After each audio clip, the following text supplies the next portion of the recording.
সম্মানিত উপস্থিতি, আমি আপনাদেরকে জানাতে চাই, কোরআন যদি যে সংসারে যে ঘরের মধ্যে কোরআন থাকে না, ওই ঘরের ভিতরে কিন্তু অশান্তি ঢুকে যায়। ঠিক কিনা জোরে বলে? যেই ঘরে কোরআন থাকে না ওই ঘরের ভিতরে অশান্তি ঢুকে যায়।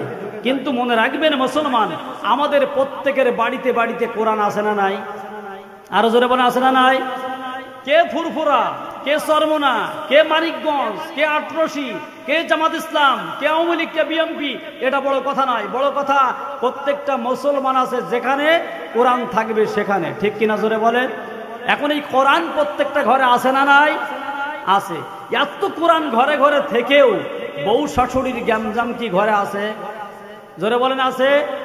এগুলো মেটে নাই। কেন মেটে নাই? কোরআন যেভাবে বোঝার দরকার, কোরআন যেভাবে শেখার দরকার, ওইভাবে কোরআন আমরা শিখতে পারি নাই, বুঝতে পারি নাই।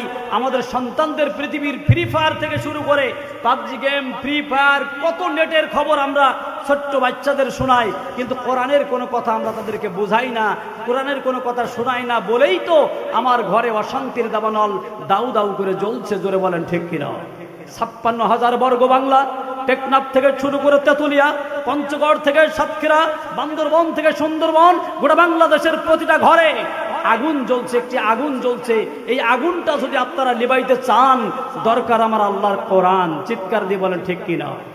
আল্লাহর কোরআন ছাড়া আগুন কোনোদিন লিভবে? আরো জোরে বলেন লিভবে? এখানে আগুন কিসের আগুন? একটি হচ্ছে সুদের আগুন। ঘরে ঘরে সুদ আছে না নাই? আরো জোরে বলেন আছে না নাই? ঘরে ঘরে সুদ আছে। এখানে সুদের আগুন, ঘুষের আগুন, লুচ্চা লম্পটদের আগুন, প্রতিশোধের আগুন, হিংসা বিদ্বেষের আগুন, মারকাটের আগুন, এমনকি টেন্ডারবাজির আগুন, গুম খুনের আগুন প্রত্যেকটা ঘরে ঘরে চলছে। অপসংস্কৃতির গান বাদ্যবাজনার আগুন জ্বলছে গোটা বাংলার জুড়ে, প্রতিটা ঘরে ঘরে। বন্ধু, এই আগুন লিবেছে, আগুন লেবেছে যে বাড়িতে, ওই বাড়িওয়ালাই জানে তার কত কষ্ট, তার কত বিপদ। প্রতিবেশীর ঘরে লেগেছে আগুন, দাঁড়িয়ে বলছে বন্ধুরা, যার কাছে যা আছে তাই দিয়ে আমার ঘরের আগুন নিভিয়ে দাও। আগুন নিবানোর জন্য বড় একটা উচ্চ জায়গায় দাঁড়িয়ে তিনি বড় বিপদে পড়ে গেছে, না আগুন লেবাইতে পারে না। হাতে নেই কোনো পানি, হাতে নেই কোনো বালি, আশেপাশে কোনো মানুষজন দেখে না। দূর একটা জায়গা থেকে দাঁড়িয়ে হাঁকাত দিয়ে বলছেন, চিৎকার দিয়ে বলছেন, ও আমার প্রতিবেশী ভাইরা, আমার বাড়িতে আগুন লেগেছে, আগুনটা লিবাইয়ে দাও। ওই রাস্তা দিয়ে যাচ্ছিলেন একজন বুড়ি, তার মাথায় ছিল কিছু খড়ি। বুড়ি চিন্তা করলো, আমার কাছে তো কিছু নাই, যার কাছে যা আছে তাই দিয়ে আগুন লেবাইতে বলেছেন, আমার কাছে আছে খড়ি, মানে জ্বালানি। বুড়ি যাচ্ছিলেন, বুড়ির কাছে ছিল খড়ি, খড়িগুলো এবার আগুনের ভিতরে ফেলে দিল। মনে হয় আগুনটা প্রায় 50% লিবে গেল। জোরে বলেন লিবে গেছে? 50% আগুন লেবে নাই। ওই রাস্তা দিয়ে যাচ্ছিল এলাকার একজন ব্যয়, সে বলছে, আমি কিছু না দিয়ে কেমন করে যাই।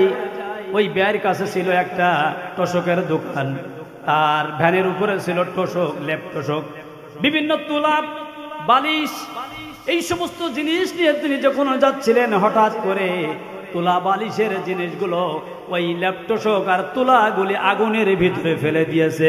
এবার মনে হয় 75% আগুন লিবে গেছে। জোরে বলেন লিবেছে? লেবে না, আর আগুন প্রজ্বলিত হয়েছে। জোরে বলেন ঠিক কিনা? রাস্তা দিয়ে যাচ্ছিলেন এক মুদি দোকানদার, তার মুদি দোকানদারের মাল ছিল, সাথে ছিল 2 ড্রাম কেরোসিন, 2 ড্রাম পেট্রোল আর 2 ড্রাম ডিজেল। এই 6 ড্রাম চিন্তা করলো, আমার কাছে তো কিছু নাই, তাহলে এই যা আছে তাই আমি আগুনের ভিতরে ফেলে দেই।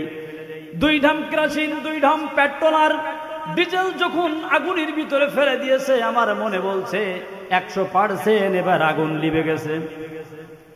জোরে বলেন লিবেছে? লেবে না। আগুন যদি নিভাইতে হয়, আগুন যদি নিভাইতে হয়, 2টি জিনিস লাগবে, একটি হলো বালি, একটি হলো পানি। সুবহানাল্লাহ বলে। একটি হলো পানি আর একটি হলো বালি। সেই পানির নাম হলো আমার আল্লাহর কোরআন। চিৎকার দিয়ে বলুন না আল্লাহু আকবার। আল্লাহর কোরআন আর রাসূলের সুন্নাহ, এই 2টা, আগুন আর বালি, এই 2টা দিয়ে যদি আগুন নিভানো যায়, বাংলার 56,000 বর্গ কিলোমিটারের বাংলায় যে আগুন লেগেছে, এই আগুন যদি নিবাইতে হয় তাহলে আগামী সংসদে আল্লামা ডক্টর মিজানুর রহমান আজহারীর মতন বড় বড় বিজ্ঞ আলেম সহ এদেশের আমিরে জামাত ডক্টর শফিকুর রহমানের হাতে এই কোরআনটা তুলে পবিত্র সংসদ পবিত্র করতে পারলেই আগামী দিনের বাংলার আগুন নিভে যাবে। জোরে বলেন ঠিক কিনা? চিৎকার দিয়ে বলেন ঠিক কিনা? লিল্লাহে তাকবীর। সম্মানিত ভাইরা আমার, আল্লাহ পাক বলেন ইন্নাল্লাহ লা ইউগাইয়িরু মা বিকওমিন হাত্তা ইউগাইয়িরু মা বিআনফুসিহিম। ততক্ষণ ভাগ্য পরিবর্তন হবে না, ততক্ষণ জাতির ভাগ্য কোনোদিন পরিবর্তন হবে না, যতদিন পর্যন্ত জাতি তার নিজের ভাগ্য পরিবর্তনের জন্য নিজেরা চেষ্টা না করবে, অতক্ষণ পর্যন্ত জাতির ভাগ্য কোনোদিন পরিবর্তন হবে। আরো জোরে বলেন হবে। এই জন্য মনে রাখতে হবে বন্ধুরা, কোরআনের কথা হক, কিছু লোকের লাগবে টক, তারপরেও কোরআনের সঠিক কথা সুন্দর কথা আমাদের বলা লাগবে নাকি লাগবে না? এখন আপনি যদি বাড়ির থেকে প্রতিটা ঘর থেকে নিজের ঘর নিজে যদি না সাজান, কোরআন দিয়ে যদি আপনি না সাজান, আল্লাহর কসম করে বলি ওই ঘর কোনোদিন কোরআনের ঘর তৈরি হবে না। একটু চিৎকার দিয়ে বলা যাবে কি ঠিক কি না? ঘর যদি সাজাতে হয় আর দেশকে যদি পবিত্র করতে হয় তাহলে কোরআনের ছাঁচে আমাদেরকে জীবন তৈরি করতে হবে। চিৎকার দিয়ে বলবেন না সুবহানাল্লাহ? রাসূল বলেছেন আদ-দায়ুসু লা ইয়াদখুলুল জান্নাহ। কোন দায়ুস মার্কা পুরুষ, কোন দায়ুস মার্কা নারী আল্লাহর জান্নাতে যাবে? জোরে বলেন যাবে? এদের দিয়ে কখনো সমাজ গঠন হবে না, এদের দিয়ে কোরআনের কোনো উপকার হবে না, এদের দিয়ে ইসলামের কোনো উপকার হবে না, এদের দিয়ে আল্লাহ এবং রাসূলের কোনো উপকার হতে পারে? যদি আপনাকে এগুলো উপকার করতে হয়, কোরআন দিয়ে যদি উপকার করতে হয়, জাতিকে বুঝতে হবে, মা বোনদের কাছকে বুঝতে হবে। আজকের আমি আলোচনা মায়েদের জন্য শুধুমাত্র বলতে চাই, 6টা নারীর জীবনী আমার মায়েদেরকে পড়তে হবে, ঠোঁটস্থ করতে হবে, মুখস্থ করতে হবে, অন্তরস্থ করতে হবে। তাদের জীবনে যদি পড়া যায়, প্রতিটা ঘর যদি ভালো হয় তাহলে প্রতিটা ফ্যামিলি ভালো হবে।